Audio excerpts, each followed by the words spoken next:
Bienvenidos a esta nueva cápsula de reparación como un acto de rebeldía.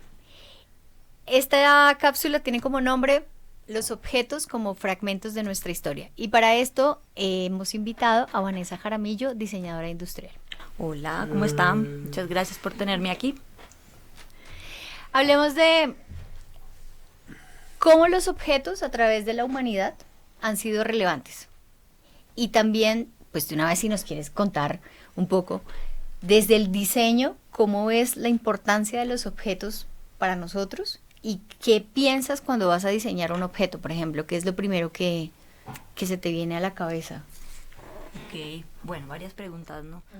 Pues yo creo que los objetos son lo que nos diferencian de los animales, ¿no? La invención de los objetos como las herramientas para transformar nuestro entorno, ¿no? Yo creo que eso es como lo primero que nos diferencia. La funcionalidad del objeto para nosotros. Sí, o sea, como transformar materiales y volver los objetos en función de algo que necesitamos transformar. O sea, desde el humano uno, yo creo, sí, que ha visto la necesidad, o vieron nuestros antepasados la necesidad de, tengo que crear un martillo para romper la piedra, para poder hacer una taza, para poder coger el agua del río y poder beber, ¿no? Como cosas así sencillas. Claro, y utilizando los materiales que tiene a la mano. A su disposición. Es transformar sin todo ese pensamiento cognitivo, porque no creo que la idea sea gestado así, pero sí, una necesidad suplida. Sí, digamos que los animales pueden construir cosas como nidos y todo, pero no tienen herramientas. Entonces,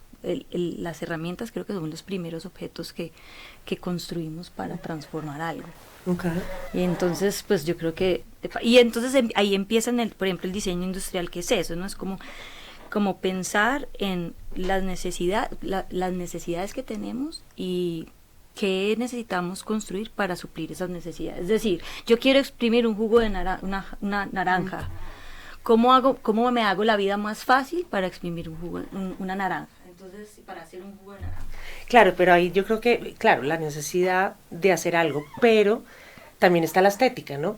No, llega un punto sí, en el que, no sé, por ejemplo, ya me fui muy adelante, pero teléfono. Entonces, la estética de ciertos años frente a los objetos. O sea, que los objetos definen un poco la época en la cual estamos. ¿Sí? Claro, es como el nivel también de que vamos descubriendo la transformación de los materiales. Entonces, al principio todo era vidrio, metal, que eran piedra, madera, que eran los materiales que sabíamos transformar. Después llega el petróleo y la transformación del petróleo y el maldito plástico, perdón. Y entonces ya nos llenamos de una cantidad de materiales, de objetos inútiles y que no se pueden recuperar y no se pueden restaurar, reutilizar, y nos vamos lejos de todo, ¿o no? Sí. Entonces, digamos que yo creo que la primera esencia de la construcción, del diseño y la construcción de objetos, uh-huh, son la transformación de los materiales, ¿no? Esa exploración de los materiales que tenemos a la mano y cómo los podemos transformar para poder diseñar objetos. Entonces, un diseñador tiene diferentes tipos de materiales, tiene unas necesidades, diseña con base en esa necesidad, uh-huh, y ya le puede meter ya la estética, pero la estética yo creo que viene ya como mucho después en la historia, ¿no? Primero eran suplir la necesidad. Entonces ya el problema es que yo hago martillo y usted también hace un martillo, entonces yo tengo que competir para vender mi martillo. Entonces, ¿qué tengo que hacer? Que mi objeto sea diferente al suyo. Entonces, ¿cómo lo hago? A través de diseño, una mejora, algo extraordinario, uh-huh, que el martillo no solamente clave el clavo, sino que además quite la puntilla. Entonces le hago una transformación de un ojete para que pueda por el otro lado. Entonces, claro, ahí empieza la transformación de los objetos. O sea, que el diseño pudo haber nacido después de la era industrial, de la revolución industrial. ¿El diseño? Pues el diseño como lo estás planteando claro, vamos a competir ahora para ver quién vende más. Yo creería que sí. Sí. Y ahí entra un poco como el objeto como historia personal. Uh-huh. Claro. De los diseñadores, de las marcas, Claro, que ya le empiezan a meter como tu nombre. Entonces está el diseñador este famoso, ¿cómo se llama? Stark, el italiano que él transformó este objeto de exprimidor de naranjas, que volvemos a lo mismo, en una cosa extraordinaria. Entonces ya puede además no solamente cambiar el diseño, sino que puede cobrar más y cobrarlo carísimo porque es un diseño especial. ¿Y por qué crees tú que es importante que recuperemos esos objetos? Pues a mí lo que me parece más importante es que recuperemos es la forma de transformar los materiales, que es donde radica el problema de la basura del mundo, ¿no? Entonces por eso ahorita cuando empieza, no sé, un diseño tan sencillo como un pitillo para tomar en un vaso. Entonces al principio empezamos con los de papel y wow. Entonces llega el plástico, pero entonces dicen, no, hagamos esos pitillos en plástico porque es que el papel se me moja y entonces el pitillo se daña, entonces la gente, no, hagamos una berraquera de diseño, de un objeto mucho mejor que te va a durar todo el tiempo que te tomes la bebida, pero entonces llenamos el océano de millones de pitillos de plástico metidos en las narices de las tortugas. Una cosa tan básica, ¿no? Como absorber un líquido. Exacto, entonces ¿cómo se devuelve eso? ¿Cómo se devuelve uno? Entonces hay que todo es el análisis de los materiales para mí, pues creo yo. Es como, ¿cómo busco ese cartón que usaba, o al principio el papel, que dure un poco más el tiempo que tú te demoras bebiéndote una bebida? Pues. Entonces todo eso que estás hablando me remonta un poco a desde la economía circular, que ya no se habla del diseño, sino desde el ecodiseño. Y es como un diseñador se sienta y dice, pucha, la embarramos. O cómo hacemos que las tortugas no se les vaya ese pitillo o todo este impacto que estamos generando en la vida real con los microplásticos y demás. ¿Cómo se siente ese diseñador y dice, necesito que el diseño o el objeto que voy a crear sea más eficiente, tenga menos impacto en el medio ambiente? ¿Cómo dialoga con lo actual y que ese objeto no deje de ser eficiente, ¿cierto? ¿Cómo crees tú que desde el rol de diseñadora puedes también hablar o conectarte con el oficio? O sea, con quien hace un oficio tipo carpintero, tipo la artesana, la tejedora de un objeto en fibra natural. ¿Cómo crees tú que, digamos, las personas que estudian diseño, ¿cierto? ¿Cómo pueden conectar eso con los oficios? Sí. Pues yo creo que desde el origen de la disciplina se enfoca un poco en eso. Uno como diseñador industrial, no sé si ahorita, eso ya se fue hace muchos años, pero se aprenden todos los oficios. Pues estamos aquí los dinosaurios. Uno tiene que estar aprender todos los oficios para poder entender cómo transformar los materiales para poder diseñar algo. Entonces uno aprende toda la transformación del metal, la carpintería, aprendes de textil, exploras casi todos los oficios básicos, digamos, como que nos acompañan. Y entonces eso te da las herramientas de entender cómo funcionan los materiales para poder diseñar con ellos. Y entonces eso también te ayuda a entender qué herramientas te hacen falta para desarrollar esos oficios, digamos, ¿no? Entonces yo digo, mira, me estoy pinchando el dedo, por eso cuando estoy cosiendo, entonces se diseña un dedal para que te evite, ¿no? Entonces tengo un montón de alfileres, entonces no sé si han visto que se diseñan unas almohadillas que se ponen en la muñeca, entonces le pones los alfileres y los tienes a la mano para la modista, ¿no? Entonces yo creo que un buen diseñador tiene que hacer el oficio, o sea, para el cual está diseñando. O sea, uno se tiene que enfrentar a la necesidad para entender qué es lo que hace falta para que puedas desarrollar un objeto que sea ergonómico y que te funcione.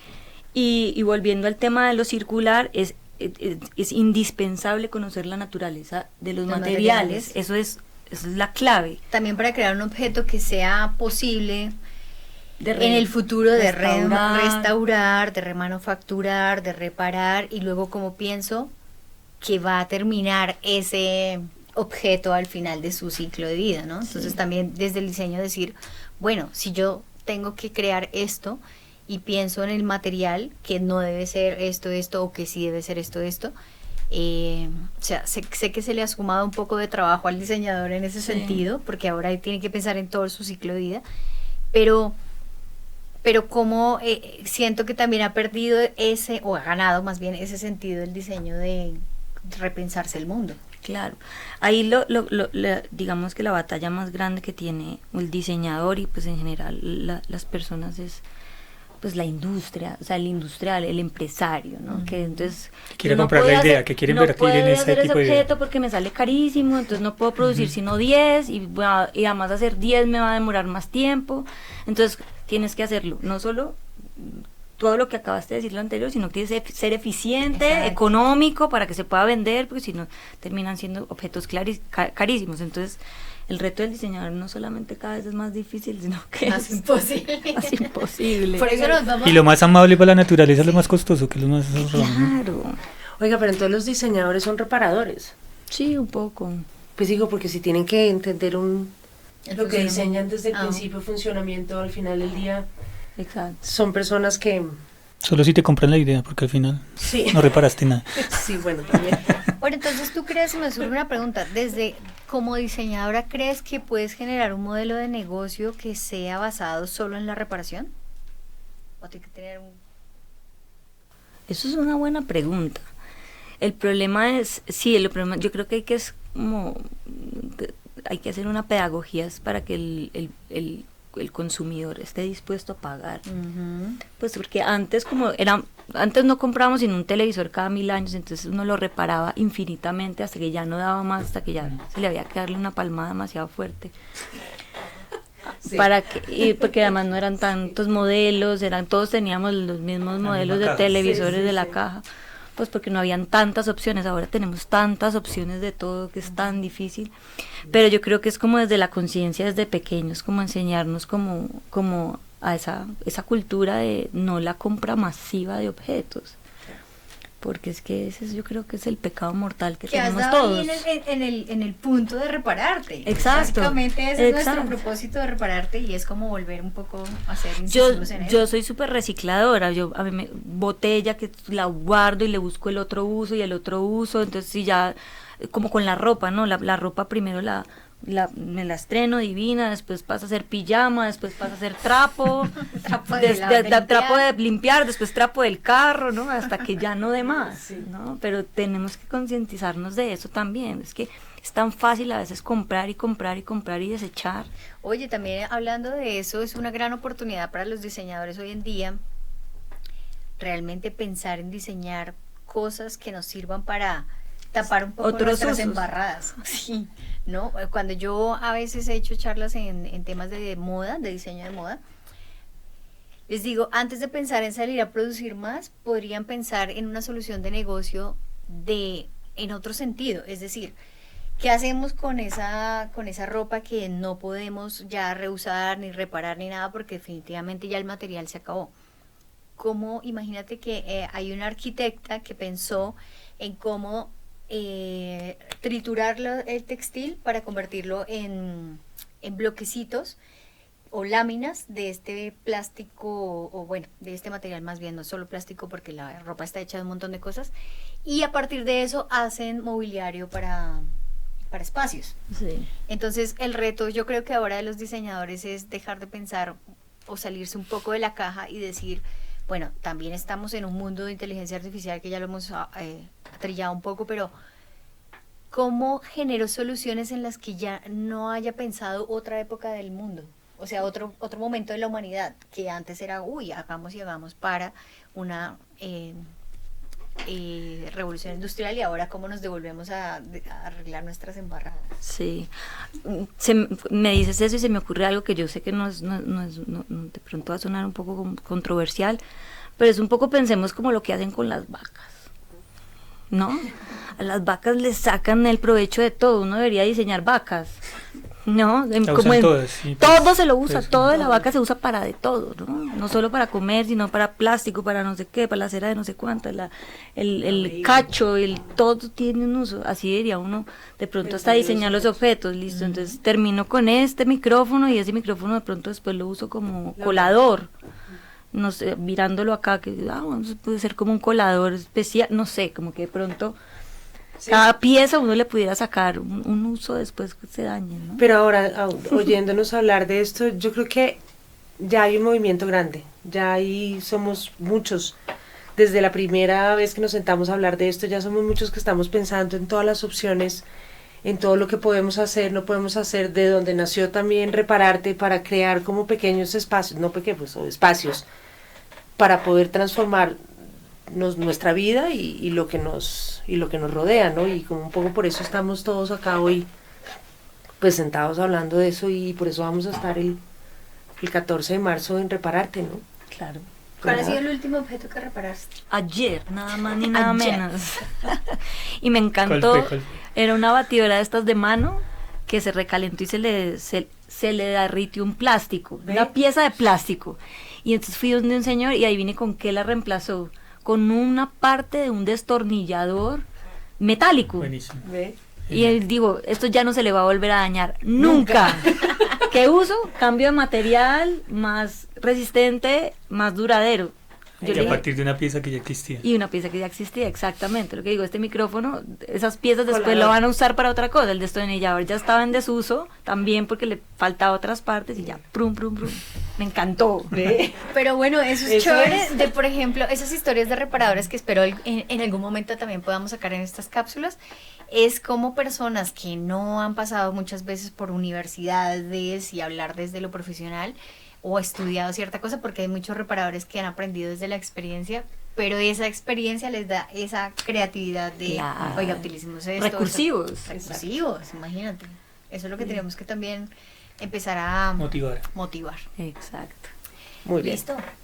Pues Ya, gracias. ¿no? No, gracias a Pero ustedes. sin dolor, Fantástico. sin dolor, ¿vio? Gracias.